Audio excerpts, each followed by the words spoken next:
کیا گیا، ابو جہل کے ظلم کی شکار ہوئی اور جسم کو پھاڑ کر کے 2 ٹکڑے کر دیا گیا.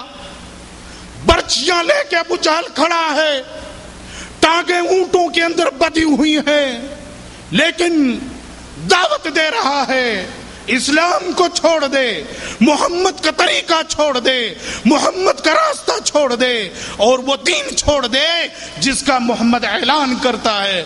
کہتی ہیں یہ کبھی نہیں ہو سکتا. میری بہنوں، اسلام کی شہزادیوں، سوچو اس واقعے کو. آج تو تم اسلام ایک چھوٹے سے کپڑے کے پیچھے چھوڑ دیتی. یہ اسلام کیسے کیسے ہم تک پہنچا، اور وہ گندے کپڑے. محمد رسول اللہ صلی اللہ علیہ وسلم ارشاد فرماتے ہیں کاسیات عاریات، کپڑا پہننے کے باوجود بھی ننگی ہوں گی. جو ننگی دنیا میں رہا کرتی تھیں یہ جہنم کے اندر جائیں گی.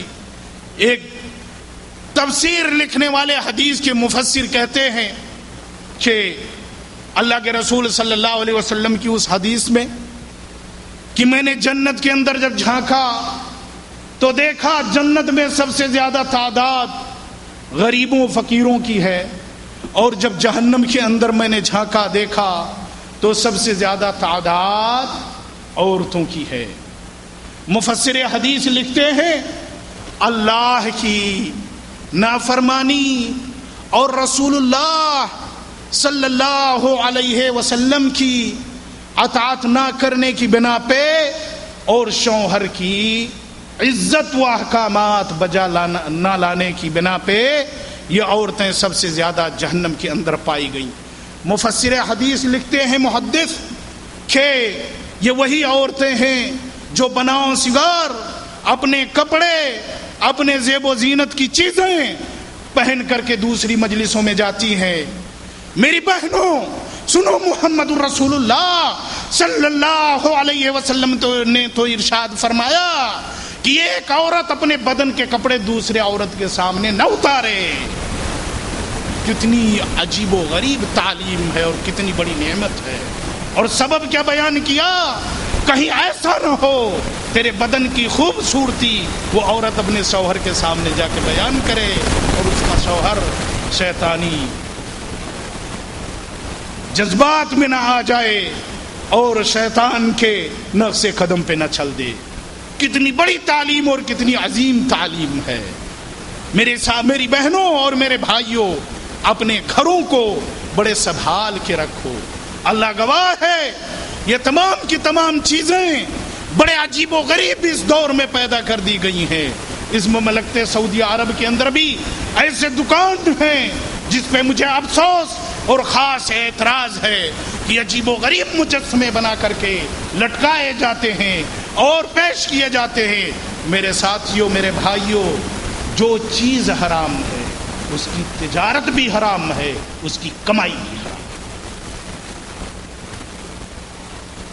میرے بھائیوں اور میری بہنوں، آؤ چند قدم اور آگے بڑھتے ہیں.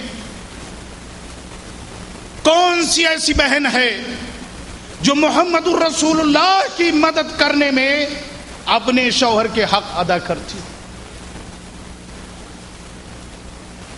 محمد الرسول اللہ صلی اللہ علیہ وسلم ارشاد فرماتے ہیں اللہ کے علاوہ اگر کسی اور کے لیے سجدہ جائز ہوتا تو میں عورت کو حکم دیتا کہ وہ اپنے شوہر کے لیے سجدہ کرے. حضرت عائشہ رضی اللہ تعالیٰ عنہا ارشاد فرماتی ہے اگر کوئی عورت اپنے چہرے کے گال سے اپنے شوہر کے قدم کو صاف کرتی رہے رگڑ رگڑ کر، پھر بھی شوہر کا حق نہیں ہے. اور دوسری حدیث میں ہے اللہ و رسول اور اپنے شوہر کی ناشکری کرنے کی بنا پہ عورتوں کی تعداد جہنم میں سب سے زیادہ ہوگی. تو آج ہے، یہی حقیقت ہے اور یہی سچائی ہے. کتنا بھی اچھا سے اچھا گھرانہ ہو لیکن محمد الرسول اللہ صلی اللہ علیہ وسلم کی اطاعت اور تعلیم سے کافی دور، اور نبی صلی اللہ علیہ وسلم کی سنت سے کافی دور۔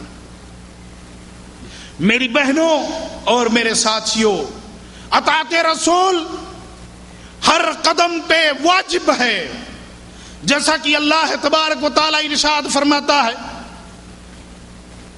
اور اطاعت رسول نہ کرنے کی بنا پہ عذاب بھی آ سکتا ہے، مصیبتیں بھی آ سکتی ہیں۔ اور دیکھو اٹھا کر کراچی کا بھی 10-15 دن کے پہلے کا حال، اللہ تبارک و تعالیٰ کہتا ہے فَلْيَحْذَرِ الَّذِينَ يُخَالِفُونَ عَنْ أَمْرِهِ أَن تُصِيبَهُمْ فِتْنَةٌ أَوْ يُصِيبَهُمْ عَذَابٌ أَلِيمٌ۔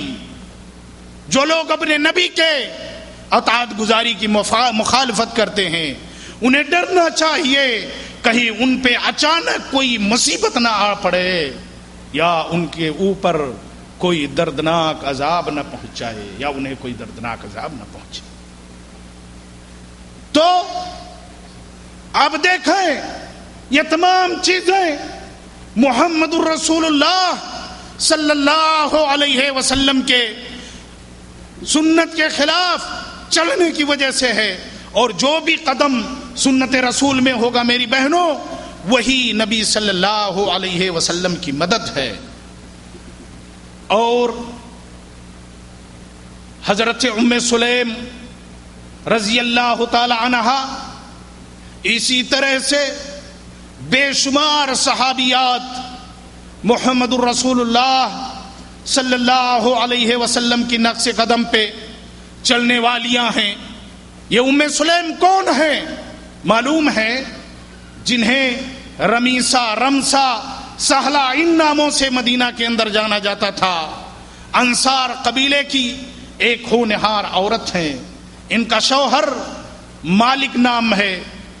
جب محمد رسول اللہ صلی اللہ علیہ وسلم مکہ سے مدینہ پہنچے، اس سے پہلے یہ اسلام قبول کر چکی تھیں، اور اپنے شوہر کو اسلام کی طرف انہوں نے دعوت دیا۔ یہ شوہر اسلام قبول نہ کیا اور بھاگ کر کے شام چلا گیا، وہاں نصرانی ہوا اور نصرانیت کی حالت میں مرا۔ یہ ام سلیم بے شوہر کے ہو گئی۔ انہی کے بیٹے کا نام ہے انس بن مالک۔ سمجھ رہے ہیں؟ یہ رسول اللہ صلی اللہ علیہ وسلم کی رشتے میں خالہ لگتی ہیں۔ یہی وہ صحابیاں ہیں جب اللہ کے رسول صلی اللہ علیہ وسلم سوتے تھے چمڑے کے بستر پہ ان کے گھر پہ جا کے، تب آپ کا پسینہ بہتا تھا تو یہ شیشیوں میں رکھا کرتی تھی۔ اسی پہ کہا ہے مشک عنبر ہے ان کا پسینہ۔ یہ ہے وہ صحابیاں۔ انہوں نے کس سے اپنا نکاح دوبارہ کیا؟ ابو طلحہ صحابی ہیں، انصاری ہیں، پیغام دیا شادی کے لیے، کہتی ہیں میں مہر میں صداق میں کچھ نہیں لوں گی، تو مسلمان ہو جا، تیرے میرے بیچ میں مہر جو ہے وہ اسلامی ہوگا۔ دیکھو بہنوں، اسلام کو مہر بناتی ہیں، یہ اسلام سے محبت کرنے والی ہیں۔ محمد الرسول اللہ کے شان میں 4 چاند لگانے والی ہیں کہ اسلام کو اپنا مہر طے کرتی ہیں۔ بندہ مسلمان ہو جاتا ہے اور شادی ہوتی ہے۔ انہی ابو طلحہ کے ذریعے عمیر بیٹا پیدا ہوتا ہے۔ بہرحال قصہ طویل ہے۔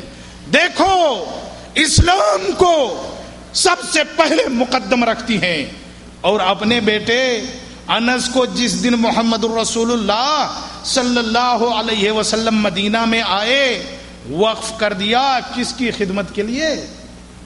محمد الرسول اللہ صلی اللہ علیہ وسلم کی خدمت کے لیے وقف کر دیا۔ جان نبی صلی اللہ علیہ وسلم کی خدمت جب تک وہ زندہ رہیں اور تو زندہ رہے، ان کی خدمت کرتا رہے۔ چھوٹا سا بچہ،